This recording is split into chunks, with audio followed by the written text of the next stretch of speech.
بسم الله الرحمن الرحيم السلام عليكم ورحمة الله وبركاته walaalyaal meel dunida dacaladeeda ka joogtaan waa idin salaamaya salaanta islaamka assalaamu calaykum waraxmatullaahi wabarakaatu ayaa idin leeyahay salaanka bacdi waxaan rabaa haddii ilaahay yiraahdo laba qodob oo muhiima oo dhacdooyin ay dhaceen this week gudahooda ayaa idin la wadaagi doona dhacdadaasi mid waxa weeye safarka hadda uu socdo madaxweynaha kelilka shanaad ismaamulka Soomaalida booqashooyinka uu tagayo degmooyinka ama gobolooyinka la duwan dhacdooyinkii labaadna afduubkii Mustafa uu geystay dad oo aan waxba galabsanin oo runtii oo hadda uu ka soo afduubanayo dhulal maaragtay meelo kamida wadanka Ethiopia waxa weeye sida intii nabad la socotaan madaxweynaha kelilka shanaad ismaamulka Soomaalida Mustafa Cumar wuxuu bariyahan uu bilaabay socdaal uu ku marayo degmooyinka ama maaragtay tuulooyinka kamida ismaamulka Soomaalida socdaalkiisi waxa weeye Mustafa wuxuu socdaalkiisi ku saabsan yahay si uu kuurgali lahaa ma u arki lahaa ummadaasi dhibaataysan abaartu ay sameysay oo maaragtay ayuu maaragtay ku talagalay ama oo raba inuu maaragtay uu soo kormeero xaaladooda ay soo ogaado se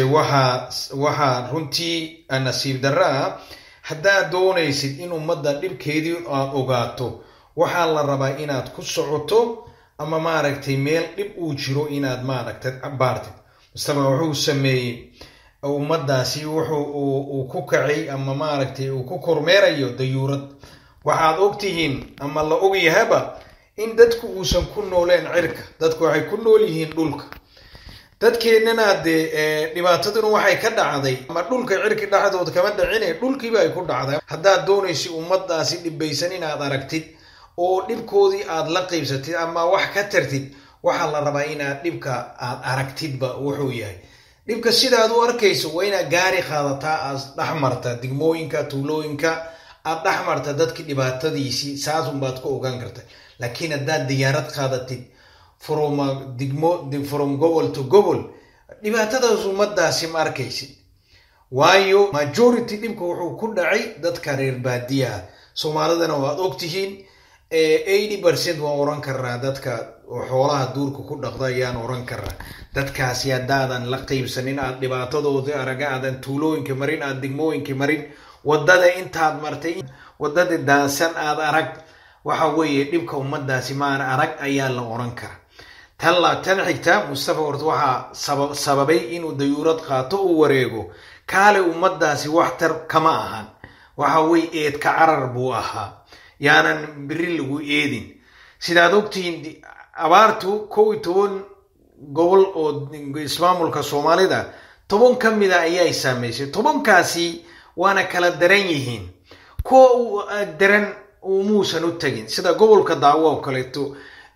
runtii abaartu waxay maraysaa 2 sano wuu og yahay madaxweynaha Mustafa wuuna la socday in abaarta jirto mana doonayo inuu tago ummadaasi dhibkeedu u soo arko anigu taa ma garanayo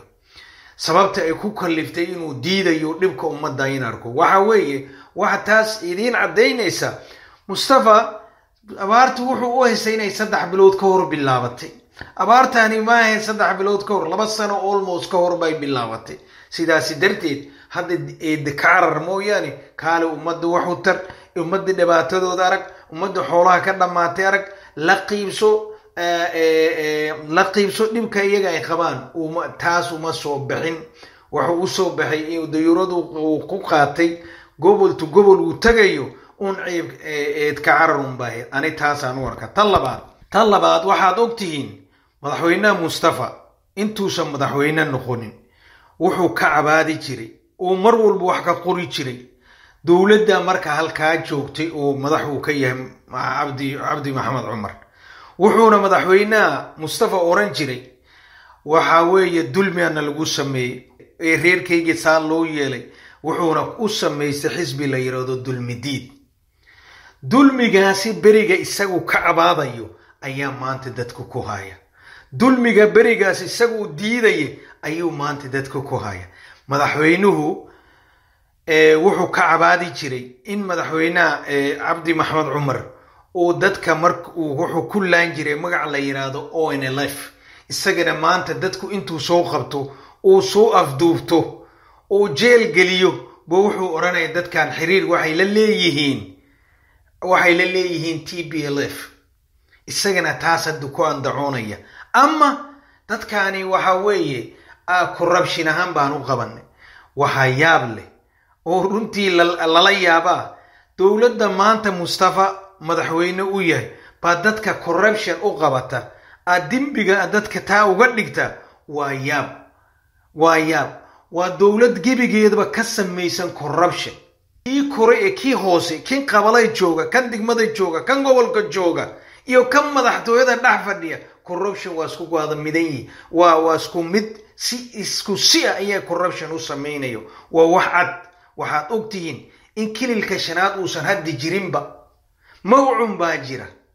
baa jira mooyaane maamul oo runtii lala xisaabtami karo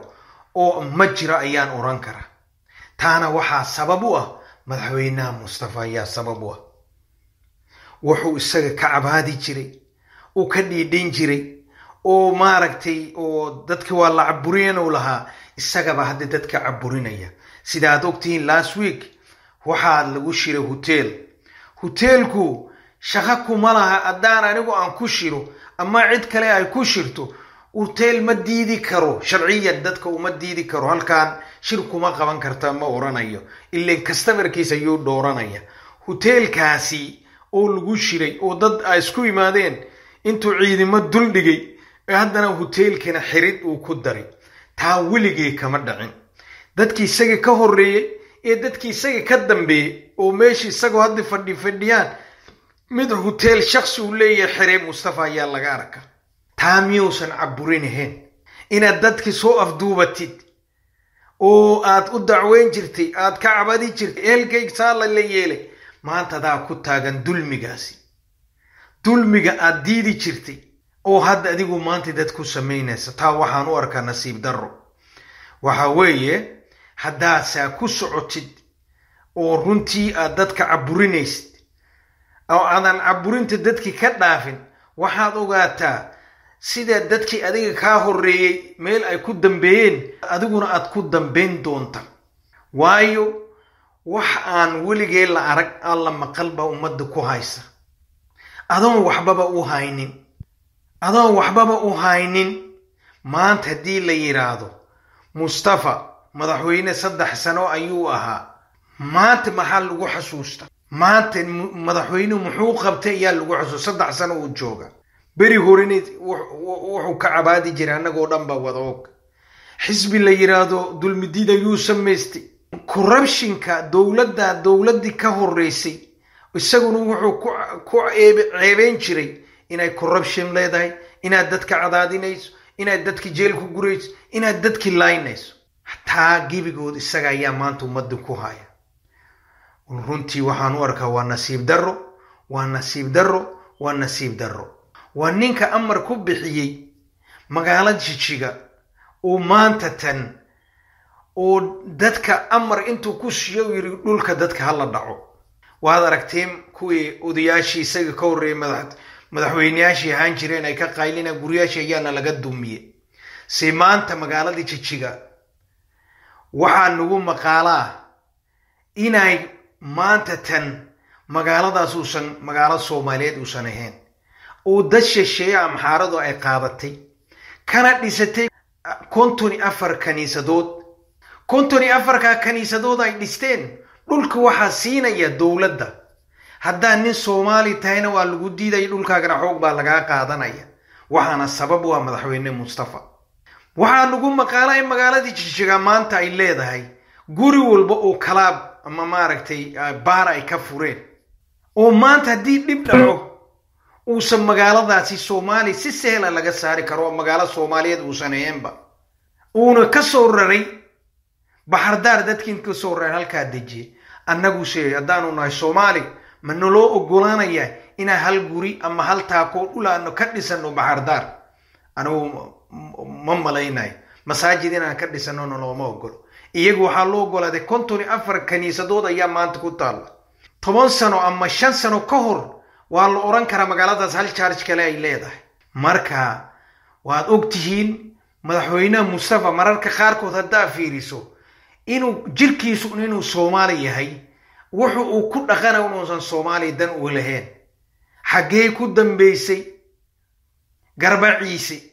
muu ka hadlo maxaa ku dhacay xageenaad garbaciisi iyo magaaladii labaad xagee ku dambeysay waa nasiib darro marka ninka waxaan leenahay madaxweynaha taasi kuma shaqeyn doonto mana saal ugu aamusi doono cida doonto xirxir cida doonto television ku dami cida doonto hotel ka xir laakiin taasa ku bixi mayso والسلام عليكم ورحمة الله وبركاته وبالله توفيق مقعيقنا وباقنا علي معارض دبتان نتشعل ننكي مال قلنا يه عداوة معين كالضيا أيام مسق ماسق قلي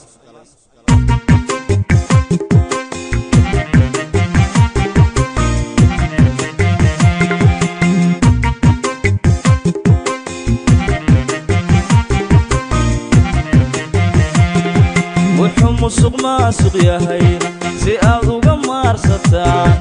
معنوها يدين دعين نكي موقونا مقل نكي موقونا مقل